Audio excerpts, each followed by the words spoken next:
ఒక ట్రేడర్ అయినా లేక యాక్టివ్ ఇన్వెస్టర్ అయినా పొద్దున లెగ్గానే కళ్ళు తెరవగానే చేసే పని ఏంటండి? ఒకసారి మొబైల్ ఓపెన్ చేసుకుని ఎస్జిఎక్స్ నిఫ్టీ పాజిటివ్లో ఉందా, నెగిటివ్లో ఉందా, ఉంటే ఎంత పర్సెంటేజ్ అప్ ఆర్ డౌన్లో ఉన్నది అనేది ఇక్కడ చూస్తాం మనం. ఎంతమంది చూస్తారు కామెంట్స్లో పెట్టండి. సరే, మీరు అలా చూస్తున్నట్లు ఉన్నా లేక మార్కెట్ ఓపెన్ అవ్వకముందే ఈ రోజు మార్కెట్ ఎలా ఉండొచ్చు అనే హింట్ ఎలా తెలుసుకోవాలి అని చూస్తున్నా సరే ఈ వీడియో మీకోసమే అండి. మార్నింగ్ లెగ్గానే ఎస్జిఎక్స్ నిఫ్టీనే కాకుండా ఇంకేమేమి చూడాలి, మార్కెట్ ఓపెన్ అవ్వకముందు లైక్ 8 AM అలాగా ఏమేమి చూడాలి, వాటిని ఎలా డీకోడ్ చేసుకోవాలి అనేది తెలుసుకుందాం మనం. ప్రీ ఓపెన్లోనే big players or experience investors స్టైల్లో మీరు కూడా అనాలిసిస్ ఎలా చేయొచ్చో అనేది తెలుసుకుంటారండి ఈ వీడియోలో. కాన్సన్ట్రేషన్తో వీడియో మొత్తం చూడండి. వీడియో స్టార్ట్ చేయకముందు ఒకసారి స్టాండర్డ్ డిస్క్లైమర్ చూసేయండి. ఇందులో ఏమి స్టాక్స్ గురించి మాట్లాడను, బట్ ఇఫ్ సపోజ్ ఏవైనా స్టాక్స్ గురించి అయినా లేక ఇండస్ట్రీస్ గురించి మాట్లాడినా సరే అవన్నీ ఎడ్యుకేషనల్ అండ్ ఇన్ఫర్మేషన్ పర్పస్ కోసమే ఇస్తున్నాను. మేము సెబీ రిజిస్టర్డ్ అడ్వైజర్ కానీ రీసెర్చ్ అనలిస్ట్ కానీ కాదు. మేము బై అండ్ సెల్ రికమెండేషన్స్ ఏమి ఇవ్వండి. సో మేము ఇస్తుంది ఏది ఫైనాన్షియల్ అడ్వైస్ కాదు. మీరు మీ ఓన్ రీసెర్చ్ యాడ్ చేసుకుంటూ ఉండండి, లేదంటే సెబీ రిజిస్టర్డ్ అడ్వైజర్ని కలుస్తూ ఉండండి.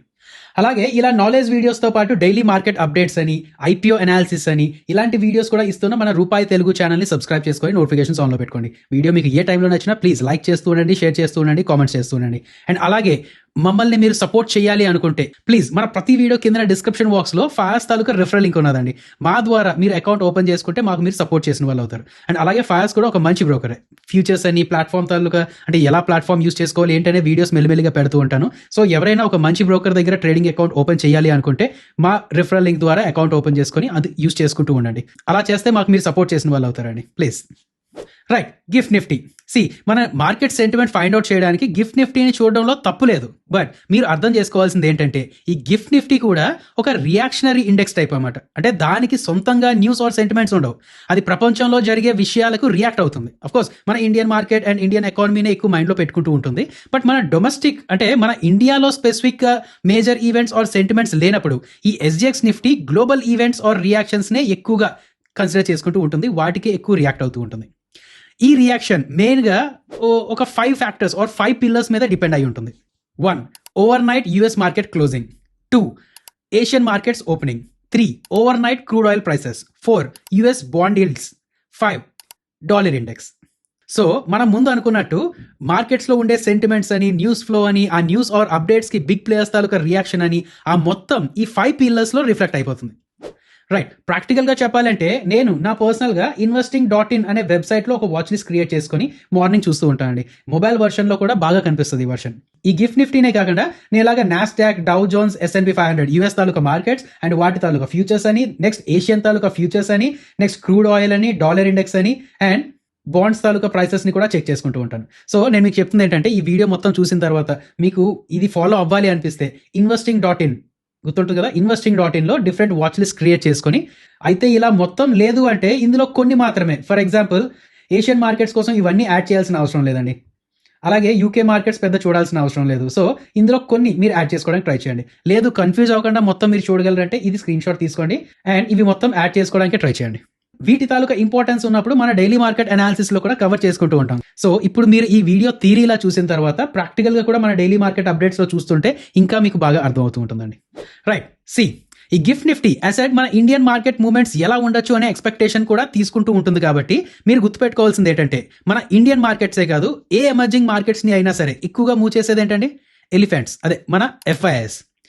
ఈ రోజు ఆ FIIs మన ఇండియా మార్కెట్లోకి వచ్చి ఏం చేయనున్నారు, ఏం సెంటిమెంట్స్తో వచ్చే ఛాన్సెస్ ఉన్నాయి అనేది ఈ 5 ఫ్యాక్టర్స్, అదే ఈ 5 పిల్లర్స్ బట్టి అజంప్షన్ చేసుకునే ఛాన్స్ కూడా ఉన్నదండి. మళ్ళీ చెప్తున్నాను, అజంప్షన్ అది అంటే పక్కాగా ఇదే అయిపోవాలి అనేది కష్టం కదా, బట్ గుడ్డి కన్నా మెల్లమేలు అనే సామెత ఉంది కదా. సో అలాగే ఏం అనాలిసిస్ లేకుండా గుడ్డిగా వెళ్ళిపోవడం కన్నా సిస్టమేటిక్గా అనాలిసిస్ చేసుకుంటే హిట్ రేట్ కొంచెం ఇంప్రూవ్ అవుతుంది కదా. ఒప్పుకుంటారా లేదా? నౌ ఈ 5 ఫ్యాక్టర్స్ ఆర్ ఎల్స్ 5 పిల్లర్స్ ఎందుకు ఇంపార్టెంట్ అనేది ఒక్కొక్కటిగా చూసుకొని అప్పుడు కాంబినేషన్గా ఎలా చూడాలి అనేది కూడా చూద్దాం. ఫస్ట్ యుఎస్ మార్కెట్స్ తాలూకా క్లోజింగ్ చూద్దాం అనుకున్నాం. మనం over night US market closing ఎందుకు చెక్ చేయాలంటే సింపుల్గా చెప్పాలి అంటే ప్రపంచ స్టాక్ మార్కెట్ సెంటిమెంట్కి అది ఒక స్టార్టింగ్ పాయింట్ లాంటిది. ఈ యుఎస్ మార్కెట్స్లో world's largest and biggest institutional investors trade చేస్తూ ఉంటారండి. సో వాళ్ళ మూడ్, వాళ్ళ రిస్క్ అపెటైట్ అంటే ఎంత రిస్క్ తీసుకోవడానికి రెడీగా ఉన్నారు ఏంటి అనేది ఈ యుఎస్ మార్కెట్ క్లోజింగ్ బట్టి డిసైడ్ చేసుకోవచ్చు మనం. ఇక్కడ మీరు 2 టర్మ్స్ గుర్తుపెట్టుకోవాలి. ఒకటి risk on and risk of. Okay కదా, ఈ 2 టర్మ్స్ అనేది ఫైనాన్స్ ఫీల్డ్లో ఎప్పుడు వింటూ ఉంటామండి. సో జాగ్రత్తగా వినండి. ఎక్కువ డబ్బులు ఉన్న వాళ్ళు ఏం చేస్తారంటే మనీని డబుల్ చేసేద్దాం, త్రిబుల్ చేసేద్దాం అని కాకుండా ముందు క్యాపిటల్ ప్రిజర్వేషన్ అంటే ఉన్న డబ్బుల్ని కాపాడుకుంటూ ఇన్ఫ్లేషన్ కన్నా కొంచెం ఎక్కువ రిటర్న్స్ వచ్చినా చాలు అనుకుంటూ ఉంటారు. అందుకే ఎక్కువగా యూఎస్ బాండ్స్లో, డాలర్ ఇండెక్స్లో ఇన్వెస్ట్ చేసుకుంటూ ఉంటారు. ఇది రిస్క్ ఆఫ్ అంటే రిస్క్ అస్సలు ఇష్టం లేని వాళ్ళు యూఎస్ బాండ్స్లో ఇన్వెస్ట్ చేస్తూ ఉంటారు అన్నమాట. దాన్ని రిస్క్ ఆఫ్ అంటారు. నా రిస్క్ ఆన్ అంటారు అంటే కొంత రిస్క్ తీసుకొని బాండ్స్ కన్నా ఎక్కువ రిటర్న్స్ చేసుకునే ఛాన్స్ ఉన్నది ఈక్విటీస్లో అనే ధైర్యం అక్కడ ఇన్వెస్టర్స్కి వస్తుందన్నమాట. అంటే అక్కడ సిచ్యుయేషన్స్ వాళ్ళకి కొంచెం రిస్క్ తీసుకున్నా సరే రిటర్న్స్ వస్తాయి అనే నమ్మకం వస్తూ ఉంటుంది. సో రిస్క్ ఆన్ చేసుకొని యూఎస్ మార్కెట్స్లో ఇన్వెస్ట్ చేసుకోవడం వల్ల ఆ యూఎస్ తాలూకా ఇండైసెస్ పెరిగాయి అని అజ్యూమ్ చేసుకోవచ్చు మనం. రైట్. యూఎస్ మార్కెట్స్లో రిస్క్ ఆన్ సెంటిమెంట్ వస్తే ఈ గ్లోబల్ ఇన్వెస్టర్స్ అదే ఎఫ్ఐఎస్ ఆర్ ఎఫ్పిఐస్ ఇండియా లాంటి ఎమర్జింగ్ మార్కెట్స్లో కూడా ఇన్వెస్ట్ చేయడానికి ఇంట్రెస్ట్ చూపిస్తున్నారు అనేది అనాలిసిస్ అండి. అండ్ చాలా వరకు నిజమయ్యే ఛాన్సెస్ కూడా ఉంటాయి. అదే యూఎస్ మార్కెట్స్ వీక్గా క్లోజ్ అయితే అది రిస్క్ ఆఫ్ సెంటిమెంట్ని చూపించే ఛాన్స్ ఉన్నదన్నమాట. అంటే రిస్క్ ఉన్న ఈక్విటీస్ నుంచి ఎగ్జిట్ అయ్యి ఎఫ్ఐఎస్ ఏం చేస్తున్నారంటే సేఫ్ హెవెన్స్కి వెళ్ళిపోతున్నారు. అంతే కదా. అఫ్కోర్స్ ఆ విషయం మనకి dollar index or US bond prices చూస్తున్నా సరే తెలుస్తుందండి. ఆ తర్వాత మనం చూద్దాం. సో ఈ రిస్క్ ఆఫ్ ఏదైతే అనుకుంటున్నామో ఆ రిస్క్ ఆఫ్ సెంటిమెంట్స్ వల్ల ఇండియా లాంటి మార్కెట్స్లో కూడా ఉన్న వాళ్ళ ఈక్విటీని సెల్ చేసుకొని యూఎస్ తీసుకుపోయి అక్కడ సేఫ్ హెవెన్లో ఇన్వెస్ట్ చేయొచ్చు అనేది అనాలిసిస్. ఇప్పుడు చెప్పండి, ఇంతవరకు మీకు ఎంత అర్థమైంది అండ్ ఎంతవరకు మీరు ఒప్పుకుంటున్నారు? మళ్ళీ చెప్తున్నా అండి, యూఎస్ స్పెసిఫిక్ న్యూస్ అని India specific news or updates వచ్చినప్పుడు ఈ అనాలిసిస్కి ఏంటంటే ఆ స్పెసిఫిక్ అప్డేట్స్ కూడా యాడ్ చేయాలన్నమాట. అప్పుడు యాక్చువల్ స్టోరీ తెలుస్తుంది. బట్ అలాంటి రోజుల కన్నా నార్మల్గా ఉండే రోజులే ఎక్కువ ఉంటూ ఉంటాయి కదా, ఏమంటారు? సో ఈ ఫ్యాక్టర్ 1ని అబ్జర్వ్ చేస్తూ ఉండండి. అప్ ఆర్ డౌన్తో పాటు ఎంత పర్సెంటేజ్ అప్ ఆర్ డౌన్ బట్టి కూడా సెంటిమెంట్స్లో స్ట్రెంత్ వస్తూ ఉంటుంది.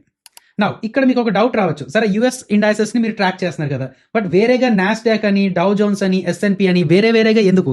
ఏదో ఒకటి ట్రాక్ చేస్తే సరిపోతుంది కదా అని మీకు డౌట్ రావచ్చు. అది చెప్తాను, జాగ్రత్తగా వినండి. వీటిలో డౌ జోన్స్ ఉన్నది కదా, ఈ ఇండెక్స్లో ఓల్డ్ ఎకానమీకి సంబంధించిన స్టాక్స్ అన్నీ ఉంటాయండి. సో మిగతా వాటికన్నా ఇందులోనే ఎక్కువ యాక్షన్ ఉన్నట్లయితే మన ఇండియాలో కూడా మ్యానుఫ్యాక్చరింగ్ అని, బ్యాంకింగ్ అని, క్లాసిక్ ఇండస్ట్రియల్ కంపెనీస్ అని వీటిలో ఆ సెంటిమెంట్స్ యాక్ట్ అయ్యే ఛాన్సెస్ ఉన్నాయన్నమాట. 2 S&P 500 ఉన్నది కదా, ఇది ఓవరాల్ ఎకానమీకి ఒక బ్యారోమీటర్ టైప్. 500 పెద్ద కంపెనీస్ ఉంటాయన్నమాట. సో ఇది యూఎస్ మార్కెట్ అంతా ఎలా ఉన్నది అనేది చెప్తూ ఉంటుంది కాబట్టి ఇది జనరల్ సెంటిమెంట్ తెలుస్తూ ఉంటుంది. నెక్స్ట్ నాస్డాక్, ఇందులో న్యూ ఏజ్ కంపెనీస్ అని, టెక్ కంపెనీస్ అని ఇలాంటివన్నీ ఉంటాయన్నమాట. అంటే న్యూ ఎకానమీకి కింగ్ అనుకోవచ్చు. సో పర్టికులర్గా ఇందులో ఏవైనా యాక్షన్ స్ట్రాంగ్గా వస్తే అదే యాక్షన్ మన ఇండియన్ ఐటీ సెక్టర్కి కూడా డైరెక్ట్ ఇండికేటర్లా అయ్యే ఛాన్సెస్ ఉంటాయి. So for example over night Nasdaq 2% పడితే ఎక్కువ ఛాన్సెస్ ఏంటంటే మన Indian IT stocks like TCS అని, ఇన్ఫోసిస్ అని ఇవి కూడా గ్యాప్ డౌన్ అయ్యే ఛాన్సెస్ ఉన్నట్లు. అర్థమైందా లేదా? Now second pillar Asian markets. మనం ఏషియన్ మార్కెట్స్ ఓపెనింగ్ ఎందుకు చెక్ చేయాలంటే అవి యూఎస్ మార్కెట్ క్లోజ్ అయిన తర్వాత ప్రపంచంలో ఫస్ట్ రియాక్ట్ అయ్యే మేజర్ మార్కెట్స్. వాటిని ఒక లైవ్ లిట్మస్ టెస్ట్ అనుకోండి గ్లోబల్ సెంటిమెంట్స్కి. రాత్రి యూఎస్లో జరిగిన దానికి లేదా ఓవర్ నైట్లో వచ్చిన న్యూస్కి ఏషియన్ ఇన్వెస్టర్స్ ఎలా రియాక్ట్ అవుతున్నారు అనేది మన మార్కెట్ ఓపెన్ అవ్వకముందే మీకు లైవ్గా తెలుస్తూ ఉంటుంది. సో గిఫ్ట్ నిఫ్టీ ఒక అప్రాక్సిమేషన్ ఇస్తుంది, కానీ ఏషియన్ మార్కెట్స్లో యాక్చువల్ ట్రేడ్స్ జరుగుతూ ఉంటాయి కదా, సో వాళ్ళ రియాక్షన్ ఇంకా జెన్యూన్ అండ్ పవర్ఫుల్గా ఉంటుందన్నమాట. అది మన మార్కెట్ ఓపెనింగ్ సెంటిమెంట్ని కన్ఫర్మ్ చేయడానికి ఆర్ క్వశ్చన్ చేయడానికి హెల్ప్ చేస్తుంది. ఒప్పుకుంటున్నారా లేదా? నేను ఎక్కడా గిఫ్ట్ నిఫ్టీని తక్కువ చేసి మాట్లాడట్లేదండి. జస్ట్ అదొక్కటే కాకుండా ఇంకేం చూడాలనేది చెప్తున్నాను. నేను ఎందుకు ఇది పర్టికులర్గా చెప్తున్నాను అంటే గిఫ్ట్ నిఫ్టీకి సపరేట్ ఫ్యాన్ బేస్ ఉంది కదా, మళ్ళీ వాళ్ళు హర్ట్ అవుతారనమాట. నేను కూడా గిఫ్ట్ నిఫ్టీ ఫ్యాన్నే, బట్ అదే కాకుండా ఇంకేం చెక్ చేస్తాను, మీరు ఏం చెక్ చేస్తే మంచిది అనేది నేను చెప్తున్నాను అన్నమాట. రైట్. ఈ ఏషియన్ మార్కెట్స్లో పర్టికులర్గా ఏం చూస్తే మంచిది అంటే మీరు మెయిన్గా 3 ఇండైసెస్ చూస్తే మంచిదండి. ఒకటి నిక్కై 225 తాలూకా ఫ్యూచర్స్, ఇది జపాన్ మార్కెట్ని సూచిస్తుంది అనమాట. ఇది ఒక జపాన్ మీకు తెలుసు కదా, ఒక developed market, technology and auto stocks ఎక్కువగా ఉంటాయి. సో సోఫిస్టికేటెడ్ మార్కెట్ ఎలా రియాక్ట్ అవుతుందో అనేది తెలుస్తుంది. అఫ్కోర్స్ అక్కడ ఇన్వెస్టర్సే కాకుండా గ్లోబల్గా అదే ఎఫ్ఐఎస్ కూడా ఆ మార్కెట్స్లోకి ఎలా వెళ్ళారు అనేది చూపిస్తూ ఉంటుంది కదా. నెక్స్ట్ హ్యాంగ్ సాంగ్ ఫ్యూచర్స్, ఇది హాంకాంగ్ క్లోజ్గా చైనా తాలూకా ఎకానమీని కూడా చూపిస్తూ ఉంటుంది అనమాట. ఇది చైనా ఎకానమీకి ఒక విండో లాంటిది. చైనాలో జరిగే real estate or industrial activities ప్రభావం దీని మీద కనిపిస్తూ ఉంటుంది. అండ్ అఫ్కోర్స్ డైరెక్ట్గా చైనా ఫ్యూచర్స్ ఆర్ షాంఘై ఫ్యూచర్స్లో అయితే చైనాలో మెటల్స్, కెమికల్ కంపెనీస్ ఎలా రియాక్ట్ అవుతున్నాయో తెలుస్తూ ఉంటుంది. సో మన metal players like steel stocks అలాగే కెమికల్ ప్లేయర్స్ తాలూకా సెంటిమెంట్స్ని కూడా కొంచెం గాజ్ చేయగలిగే ఆపర్చునిటీ ఉన్నదన్నమాట. ఒప్పుకుంటారా లేదా? సో నెక్స్ట్ ఫ్యాక్టర్కి వెళ్ళక ముందు ఈ 2 factors like US and Asian మార్కెట్స్ని కంబైన్ చేసి ఎలా చూడాలో అనేది చెప్తాను చూడండి. యూఎస్ మార్కెట్స్ పాజిటివ్గా క్లోజ్ అయ్యి ఏషియన్ మార్కెట్స్ కూడా పాజిటివ్గా ఓపెన్ అయితే సెంటిమెంట్ స్ట్రాంగ్గా ఉందని అర్థం. కానీ యూఎస్ మార్కెట్స్ పాజిటివ్గా ఉన్న ఏషియన్ మార్కెట్స్ ఫ్లాట్ ఆర్ నెగిటివ్గా ఉంటే అలర్ట్ అండి, ఏషియాలో ఏదో లోకల్ ప్రాబ్లం ఉన్నది ఆర్ ఎల్స్ యూఎస్ స్పెసిఫిక్గానే ఆ గుడ్ న్యూస్ అనేది ఉన్నది. సో ఇంకా డీప్గా అనాలిసిస్ చేయాల్సి వస్తుంది. ఒక్కొక్కసారి ఏంటంటే డైవర్జెన్స్ కూడా వస్తుంది. లైక్ ఒకవేళ నిక్కే స్ట్రాంగ్గా ఉంది బట్ హ్యాంగ్ షాంగ్ వీక్గా ఉన్నది, అప్పుడు ఏంటంటే జపాన్లో ఏదో పాజిటివ్ న్యూస్ ఉండొచ్చు కానీ చైనా సైడ్ నుంచి నెగిటివ్ సెంటిమెంట్ ఉన్నది. సో ఈ వీక్నెస్ వల్ల, ఈ చైనా తాలూకా వీక్నెస్ వల్ల మన మెటల్ స్టాక్స్ మీద ప్రెషర్ ఉండొచ్చు అనేది మీరు గుర్తుపెట్టుకుంటూ ఉండాలి. Right, next overnight crude తాలూకా ప్రైసెస్. మనం క్రూడ్ ఆయిల్ ప్రైసెస్ ఎందుకు చెక్ చేయాలండి? ఇండియా ప్రపంచంలో one of the biggest oil importers. మనం మన అవసరాల్లో 85% కన్నా ఎక్కువ ఆయిల్ని బయట నుంచే కొనుక్కుంటూ ఉంటాం. సో క్రూడ్ ఆయిల్ ప్రైస్ పెరిగితే అది మన ఎకానమీ మీద డైరెక్ట్ మల్టిపుల్ వేస్లో ఎఫెక్ట్ చేస్తూ ఉంటుంది, అవునా కదా? లైక్ ఇంపోర్ట్ బిల్ పెరుగుతుంది, ఆయిల్ ప్రైస్ పెరిగితే మనం ఇంపోర్ట్ చేసుకునే బిల్ పెరుగుతుంది కదా, ఎక్కువ పే చేయాల్సి వస్తుంది కదా. అంటే దేశం నుంచి ఎక్కువ డాలర్స్ బయటకు వెళ్ళిపోతున్నాయి అనమాట. ఇది మన కరెంట్ అకౌంట్ డిఫిసిట్ అంటారు, కరెంట్ అకౌంట్ డిఫిసిట్. ఈ కరెంట్ అకౌంట్ డిఫిసిట్ని పెంచుతుంది, which is big negative for economy. Next rupee మీద ప్రెషర్ పెడుతుంది. ఎక్కువ డాలర్స్ బయటకు వెళ్ళిపోవడం వల్ల ఏంటంటే రూపీస్ని డాలర్స్ కింద కన్వర్ట్ చేయాలి కదా, అప్పుడు రూపీస్ తాలూకా సప్లై ఎక్కువ అవుతుంది. సో ఐఎన్ఆర్ మీద ప్రెషర్ పెరుగుతుంది, దాని వాల్యూ పడిపోయే ఛాన్స్ ఉంటుంది అనమాట. సో ఆ రూపీ వీక్ అవుతున్న కొద్దీ ఎఫ్ఐఎస్ రిటర్న్స్ తగ్గుతూ ఉంటాయి కాబట్టి వాళ్ళు సెల్లింగ్కి దిగొచ్చు. Next inflation. ఆయిల్ ప్రైస్ పెరిగితే డైరెక్ట్గా పెట్రోల్ ఆర్ డీజిల్ రేట్స్ పెరిగే ఛాన్సెస్ ఉంటాయి. మనలాంటి రిటైలర్స్ కాకుండా పెద్ద పెద్ద వాళ్ళకి అమ్మేటప్పుడు డైరెక్ట్గా క్రూడ్ ఆయిల్ ప్రైసెస్ బట్టి అమ్ముతూ ఉంటారు. ఇది ట్రాన్స్పోర్టేషన్ కాస్ట్ని పెంచుతుంది, దానివల్ల అన్ని వస్తువుల ధరలు పెరుగుతాయి. హై ఇన్ఫ్లేషన్ వల్ల ఆర్బీఐ ఇంట్రెస్ట్ రేట్స్ పెంచేలా చేస్తుంది. స్టాక్ మార్కెట్కి ఇది మంచిది కాదు. అఫ్కోర్స్ ఒకరోజు క్రూడ్ ఆయిల్ పెరిగితే దానివల్ల ఇంత ఎఫెక్ట్ ఉంటుందా అనుకోవచ్చు, బట్ ఇన్వెస్టర్స్ అలా ఆలోచిస్తూ ఉంటారు అనమాట. Next corporate profits. ఇది తగ్గుతుంది కదా, క్రూడ్ ఆయిల్ పెరుగుతున్న కొద్దీ కార్పొరేట్ ప్రాఫిట్స్ తగ్గుతూ ఉంటాయి. సో ఒకరోజు క్రూడ్ ఆయిల్ పెరిగినా ఫ్యూచర్లో ఇంకా పెరిగే ఛాన్సెస్ ఉన్నాయి అనుకుంటూ ఇవన్నీ ఫ్యూచర్లో జరుగుతాయి అనే భయంతో క్రూడ్ ఆయిల్ పెరుగుతున్నప్పుడు ఈ మార్కెట్ అనేది కొంచెం నెగిటివ్గా రియాక్ట్ అవుతూ ఉంటుంది. అలాగే క్రూడ్ ఆయిల్ పడుతున్నప్పుడు కూడా మన మార్కెట్ కొంచెం పాజిటివ్గా రియాక్ట్ అయ్యే ఛాన్సెస్ ఉన్నాయి. Next pillar, most important but ఎక్కువ ఇంపార్టెన్స్ ఇవ్వని global indicator, US bond yields. నేనైతే సపరేట్గా బాండ్ మార్కెట్ కోసం ఒక వాచ్ లిస్ట్ క్రియేట్ చేసుకున్నాను. ఇవన్నీ మీరు చూడాల్సిన అవసరం లేదండి. డాలర్ ఇండెక్స్ అని, 10 year తాలూకా యుఎస్ బాండ్ ప్రైసెస్ అని, ఇవి రెండు చూస్తే సరిపోతుంది. ఓకేదా? ఈ బాండ్స్లోని 1 year అని, 5 year అని, 10 year అని ఉంటూ ఉంటాయి. కార్పొరేట్ బాండ్స్ కూడా వేరే ఉంటూ ఉంటాయి. అవన్నీ కాకుండా యుఎస్ తాలూకా 10 year బాండ్స్ని చెక్ చేస్తూ ఉండాలండి. నౌ ఈ యుఎస్ బాండ్ yields డీకోడింగ్ అనేది ఎఫ్ఐఎస్ తాలూకా సైకాలజీని అర్థం చేసుకోవడం లాంటిది. ఒక సింపుల్ కాన్సెప్ట్ మీద ఆధారపడి ఉంటుందండి, రిస్క్ వర్సెస్ రివార్డ్. ముందు మనం రిస్క్ ఆన్ రిస్క్ ఆఫ్ అనే కాన్సెప్ట్ చెప్పుకున్నాం కదా, దాన్నే ఇక్కడ కూడా తీసుకొస్తే ఒకవేళ యుఎస్ తాలూకా 10 year yield షార్ప్గా రైజ్ అయితే ఇది మన మార్కెట్కి ఒక పెద్ద వార్నింగ్ సైన్ లాంటిది. ఎందుకంటే ఫ్లైట్ టు సేఫ్టీ అంటారు, అంటే రిస్క్ ఆఫ్ లాంటిదే. yield పెరిగిపోతుంది అనుకోండి, అక్కడ ఇన్వెస్టర్స్కి యుఎస్ గవర్నమెంట్ బాండ్స్లో రిస్క్ లేకుండానే మంచి రిటర్న్స్ వస్తాయి కదా అనే ఒక సైకాలజీ వస్తుంది అనమాట. సో ఈ yield ఇంకా పెరగవచ్చు అని అనుకుంటూ ఉండి అలాంటప్పుడు ఏం చేస్తారు, ఎఫ్ఐఎస్ ఇండియా లాంటి రిస్కీ మార్కెట్లో ఎందుకు ఉంచుకోవడం అని ఆలోచించి ఇక్కడ నుంచి డబ్బులు తీసేసి యుఎస్ బాండ్స్లోనే ఇన్వెస్ట్ చేసుకుంటారు. దీన్నే క్యాపిటల్ అవుట్ఫ్లో అంటారు మన ఇండియా పైన చూస్తే. సో దీనివల్ల ఏంటి, ఎఫ్ఐఎస్ తాలూకా సెల్లింగ్ని ట్రిగర్ చేస్తుంది కాబట్టి ఎస్పెషల్లీ హై గ్రోత్ స్టాక్స్ ఏవైతే ఉన్నాయో అండ్ బ్యాంకింగ్ స్టాక్స్ ఏవైతే ఉన్నాయో వీటి మీద ప్రెషర్ ఉంటుందన్నమాట. అలాగే దీనికి ఆపోజిట్, ఇఫ్ సపోజ్ ఈ యుఎస్ తాలూకా 10 year yields ఫాల్ అవుతూ ఉంటే ఇది మన మార్కెట్కి ఒక పాజిటివ్ సైన్. ఎందుకంటే హంట్ ఫర్ హైయర్ రిటర్న్స్ అంటారు, అంటే yield తగ్గుతుంది కాబట్టి యుఎస్ బాండ్స్లో వచ్చే రిటర్న్స్ అంత అట్రాక్టివ్గా ఏమీ అనిపించదు కాబట్టి అప్పుడు ఎఫ్ఐఎస్ ఎక్కువగా రిటర్న్స్ కోసం ఇండియా లాంటి ఎమర్జింగ్ మార్కెట్స్ వైపు వస్తూ ఉంటారు. దీన్నే క్యాపిటల్ ఇన్ఫ్లో అంటారు. సో దీని తాలూకు ఇంపాక్ట్ ఏమవుతుంది, ఎఫ్ఐఎస్ బయింగ్ ఎంకరేజ్ చేస్తూ ఉంటారు. సో మార్కెట్లో లిక్విడిటీ పెరుగుతుంది, బ్రాడ్ ప్లేస్డ్ ర్యాలీ వచ్చే ఛాన్స్ ఉంటుంది అనమాట. సో సింపుల్ టర్మ్స్లో చెప్పాలి అంటే బాండ్ yields పెరుగుతూ ఉంటే ఎఫ్ఐఎస్ మన మార్కెట్స్ నుంచి బయటకు వెళ్ళే ఛాన్స్ ఉంటుంది. సో ఇండియన్ మార్కెట్ డౌన్ అయ్యే ఛాన్స్ ఉంటుంది. బాండ్ yields తగ్గుతూ ఉంటే ఎఫ్ఐఎస్ మన మార్కెట్లోకి వచ్చే ఛాన్స్ ఉంటుంది అండ్ ఇండియన్ మార్కెట్ అప్ అయ్యే ఛాన్స్ ఉంటుంది. ఒప్పుకుంటారా లేదా?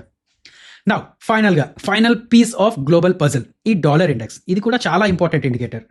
ఈ డాలర్ ఇండెక్స్ కూడా ఫ్యూచర్స్లో ట్రేడ్ అవుతూ ఉంటుంది. సో ఇది కూడా మీరు ఎప్పటికప్పుడు గమనిస్తూ ఉండాలి.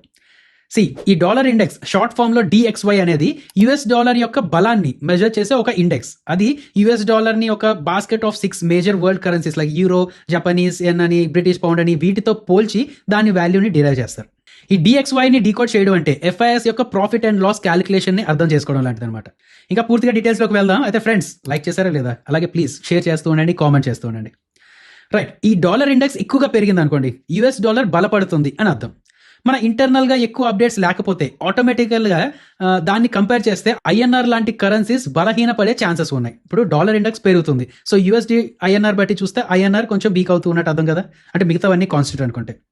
ఇప్పుడు మన రూపీ వీక్ అవుతుంది అనుకోండి, దానివల్ల ప్రాబ్లం ఏంటి అనేది ఒకసారి ఇందాక కూడా చెప్పుకున్నాం, బట్ క్లియర్గా చెప్పుకుందాం. ఎఫ్ఐఎస్ మన ఇండియాలోకి డాలర్స్ తెచ్చి వాటిని రూపీస్లో కన్వర్ట్ చేసి ఇన్వెస్ట్ చేస్తారు. వాళ్ళు ఇక్కడ సంపాదించిన ప్రాఫిట్స్ని మళ్ళీ డాలర్స్లోకి కన్వర్ట్ చేసుకునేటప్పుడు రూపీ వీక్గా ఉంటే వాళ్ళ ప్రాఫిట్స్ తగ్గిపోతాయి కదా. ఫర్ సపోజ్ మన ఇండియన్ మార్కెట్ రూపీ టర్మ్స్లో 10% ప్రాఫిట్ వచ్చింది వాళ్ళకి, రూపీ ఒక 3% పడిపోతే వాళ్ళ నెట్ ప్రాఫిట్ 7% మాత్రమే ఉంటుంది. సో ఈ లాస్ని అవాయిడ్ చేయడానికి వాళ్ళు సెల్లింగ్ ముందే స్టార్ట్ చేస్తుంటారు అనమాట. సో ఈ డాలర్ ఇండెక్స్ పెరుగుతున్న కొద్దీ రూపీ కొంచెం వీక్ అయ్యే ఛాన్స్ ఉన్నది అని ముందే ఎక్స్పెక్ట్ చేసి వాళ్ళు జనరల్గా నెగిటివ్లా తీసుకుంటారు మన ఇండియన్ మార్కెట్ని. అయితే ఇందులో చిన్న ట్విస్ట్ ఏంటంటే సెక్టర్ స్పెసిఫిక్గా కూడా ఇంపాక్ట్ ఉంటూ ఉంటుంది. లైక్ డాలర్ ఇండెక్స్ పెరుగుతూ ఉంటే ఎక్స్పోర్ట్ ఓరియంటెడ్ సెక్టర్స్ ఏవైతే ఉన్నాయో, లైక్ ఫార్మా ప్రకారం చూసుకుంటే Sun Pharma, doctor Reddy's, IT sector చూసుకుంటే టీసీఎస్, ఇన్ఫోసిస్, ఇలాంటి వాటిలో కొంచెం పాజిటివ్ ఇంపాక్ట్ వచ్చే ఛాన్సెస్ ఉంటాయి అనమాట. సో ఏది డైరెక్ట్ ఫైనాన్షియల్ అడ్వైస్ కాదు, ఎడ్యుకేషనల్ కంటెంట్ మాత్రమే ఇస్తున్నాను, అది మీరు గుర్తుపెట్టుకోండి. నౌ ఈ డాలర్ ఇండెక్స్ పడుతుంది అనుకోండి, అంటే యూఎస్ డాలర్ బలహీన పడుతుంది అని అర్థం. మన ఇంటర్నల్గా ఎక్కువ అప్డేట్స్ ఏమీ లేకపోతే దీనివల్ల మన ఇండియన్ రూపీ బలపడే ఛాన్సెస్ ఉంటాయి. సో ఎఫ్ఐఎస్ తాలూకు ఇంపాక్ట్ ఏంటి, ఇది పాజిటివ్గా తీసుకుంటారు. స్ట్రాంగ్ రూపీ వల్ల వాళ్ళ రిటర్న్స్ కూడా పెరుగుతూ ఉంటాయి కాబట్టి ఇండియా మార్కెట్లోకి ఇన్వెస్ట్ చేస్తూ ఉంటారు అన్నమాట. సో ఇవ్వండి ఒక్కొక్కటిగా క్లియర్గా చెప్పుకున్నాం కదా 5 పిల్లర్స్ ఎలా చూడాలి ఏంటి అనేది. సో ఇవన్నీ చూసుకుంటూ వీటితో పాటు SGX నిఫ్టీ కూడా చూసుకుంటూ కొన్ని రోజులు మీరు అబ్జర్వ్ చేస్తూ ఉండండి. మార్కెట్స్ని అబ్జర్వ్ చేస్తూ ఉంటే మార్నింగ్ 5 o'clock ఒకసారి అబ్జర్వ్ చేయండి. అండ్ యూఎస్ మార్కెట్స్ తాలూకా క్లోజింగ్ కాకన్నా ఒకవేళ మీరు 8 o'clockకి ఎలా అబ్జర్వ్ చేస్తున్నట్టు ఉంటే యూఎస్ ఫ్యూచర్స్ కూడా అబ్జర్వ్ చేస్తూ ఉండండి. బట్ ఫ్యూచర్స్ కన్నా మార్కెట్ ఎలా క్లోజ్ అయింది అనేది ఇంపార్టెంట్ యూఎస్ పరంగా చెప్పుకుంటే. నౌ యాజ్ ఈ సినారియోస్ డిఫరెంట్గా మీ ఓన్గా చూసుకుంటేనే మీకు అర్థమవుతూ ఉంటుంది. బట్ ఒక 2-3 సినారియోస్ చెప్తానండి నేను. మీరు చెక్ చేసినప్పుడు మార్నింగ్ చెక్ చేసినప్పుడు యూఎస్ మార్కెట్స్ స్ట్రాంగ్గా క్లోజ్ అయ్యాయి అనుకోండి, యూఎస్ 10 year తాలూకా బాండ్ ఈల్డ్ బాగా పడ్డది అనుకోండి, అండ్ డాలర్ ఇండెక్స్ కూడా కొంచెం ఫాల్ అయ్యి ఉన్నది. ఆ టైంలో క్రూడ్ ఆయిల్ తాలూకా ప్రైస్ బాగా డౌన్ అయ్యి ఉన్నది, అండ్ ఏషియన్ మార్కెట్స్ పాజిటివ్గా ఓపెన్ అయ్యాయి. So strong bullish. మన ఇండియాకి ఒక టెక్స్ట్ బుక్ సెటప్లో చెప్పాలి అంటే ఇది ఒక బుల్లిష్ సెటప్. ఎందుకంటే యూఎస్ మార్కెట్ పాజిటివ్గా ఉన్నది, అంటే global sentiment positive. Bond yields తగ్గడం వల్ల ఎఫ్ఐఐఎస్కి యూఎస్ బాండ్స్ అంత అట్రాక్టివ్గా అనిపించవు. సో వాళ్ళు ఇండియా లాంటి మార్కెట్స్లో ఇన్వెస్ట్ చేయడానికి రెడీగా ఉంటారు. డాలర్ ఇండెక్స్ కూడా పడడం వల్ల రూపీ స్ట్రాంగ్ అవుతుంది, అంటే ఎఫ్ఐఐఎస్ ప్రాఫిట్స్ని ప్రొటెక్ట్ చేస్తుంది అనమాట. ఇంకా క్రూడ్ ఆయిల్ కూడా తగ్గడం వల్ల మన ఎకానమీ మీద ఇన్ఫ్లేషన్ ప్రెషర్ తగ్గుతుంది కాబట్టి ఇవన్నీ positive sentiments. And Asian markets కూడా పాజిటివ్గా ఉన్నాయి కాబట్టి మనకి ఇంకొంచెం పాజిటివ్ సెంటిమెంట్. నౌ ఇంకొక సినారియో, యూఎస్ మార్కెట్స్ వీక్గా క్లోజ్ అయ్యాయి, 10 year బాండ్ ఈల్డ్ తాలూకా ప్రైసెస్ బాగా పెరుగుతున్నాయి, డాలర్ ఇండెక్స్ పెరుగుతుంది, క్రూడ్ ఆయిల్ కూడా బాగా పెరుగుతుంది, అండ్ ఏషియన్ మార్కెట్స్ నెగిటివ్గా ఓపెన్ అయ్యాయి. Bearish setup. నౌ ఇంకొక కన్ఫ్యూజన్ సెటప్ ఒకటి చూద్దాం. యూఎస్ ఈక్విటీ మార్కెట్స్ బాగా ఫాల్ అయ్యాయి, బట్ యూఎస్ బాండ్ ఈల్డ్స్ కూడా ఫాల్ అయ్యాయి. అప్పుడు ఏషియన్ మార్కెట్స్ కూడా రైజ్ అవుతూ ఉన్నాయి, క్రూడ్ ఆయిల్ తాలూకా ప్రైసెస్ ఫాల్ అయ్యాయి. అప్పుడు ఏంటి అర్థం, అంటే యూఎస్ మార్కెట్స్లో ఏదో నెగిటివ్ సెంటిమెంట్, యూఎస్ ఈక్విటీస్లో నెగిటివ్ సెంటిమెంట్ ఉన్నది, బట్ మన ఇండియాకి ఫర్గా ఉన్నది కాబట్టి కొంచెం పాజిటివ్ సెటప్లో వెళ్ళొచ్చు అనమాట. అసెట్ ఇలాంటి కాంబినేషన్స్ ఏమి చెప్పినా సరే మీ అంతటా మీరే అబ్జర్వ్ చేస్తూ ఐడెంటిఫై చేస్తూ ఒక దగ్గర రాసుకుంటూ ఉండండి. అలా అబ్జర్వ్ చేస్తూ ఉంటే కొన్ని రోజుల్లో మీ అంతటా మీరే అనాలిసిస్ చేసుకుంటూ ఉంటారండి. అర్థమైందా లేదా? వీడియో నచ్చిందా లేదా? ఈ 5 pillars before watching SGX Nifty, అదే గిఫ్ట్ నిఫ్టీ అర్థమైందా లేదా? ఇలాంటి వీడియోస్ మీకు మరిన్ని కావాలి అనుకుంటే లైక్ చేయండి, షేర్ చేయండి, సబ్స్క్రైబ్ చేయండి. అండ్ అలాగే మమ్మల్ని ఎంకరేజ్ చేయాలంటే మా ప్రతి వీడియో కింద డిస్క్రిప్షన్ బాక్స్లో ఉన్న రెఫరల్ లింక్ ద్వారా అకౌంట్ ఓపెన్ చేసుకొని అది యూజ్ చేసుకుంటూ ఉండండి. జై హింద్.